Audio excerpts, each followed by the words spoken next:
Hello students, आइए question को समझते हैं। क्वेश्चन में कहता है एफ एक differentiable function set of real numbers पर such that mod of f x minus f y less than और equal to twice of mod of x minus y 3/2।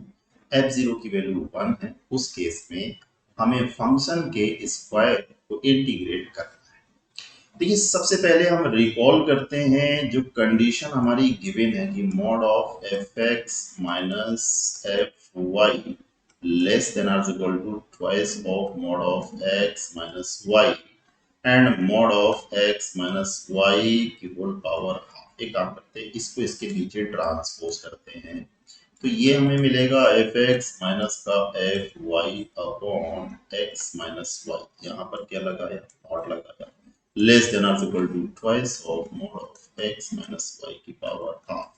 अब दोनों ओर हम क्या करते हैं, लिमिट ले लेते हैं। लिमिट क्या ले लेते हैं कि limit of x tending to y। ठीक है, इधर की लिमिट ली हमने f x minus f y upon x minus y, और इधर की भी लिमिट हम लेते हैं x tending to y two of mod of x minus y की पावर हाफ। तो जिन बच्चों ने डेरिवेटिव की डेफिनेशन पढ़ रखी है वो पता है कि what is this, this is F dash x, this is F dash x. ठीक है, नॉट लगाया।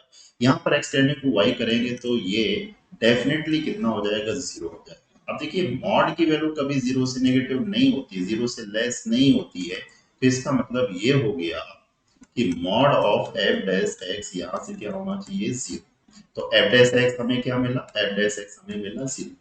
कहने का मतलब फंक्शन कैसा होगा, कांस्टेंट फंक्शन। फंक्शन कैसा होगा, कांस्टेंट फंक्शन होगा। इसको अगर करें तो f x is equal to क्या आ जाएगा, के आ जाएगा इंटीग्रेट करने पर। और के की वैल्यू हम यहाँ से निकाल सकते हैं, क्या, x is equal to zero put करके। अगर x is equal to zero put करेंगे तो f zero is equal to one is equal to k हुआ। इसका मतलब फंक्शन हुआ हमारा ये छोटा सा। अब एफ एक्स हमें पता चल गया तो इंटीग्रेट कर सकते हैं, क्या, जीरो से वन, एफ एक्स के प्लेस पर वन, वन का स्क्वायर कितना होगा, वन होगा, इनटू डीएक्स वैल्यू कितनी आ गई, वन। सही आंसर इसका होना चाहिए फोर। होपफुली सारी बातें आपको क्लियर कट समझ में आ गई होंगी। Best of luck, thank you very much.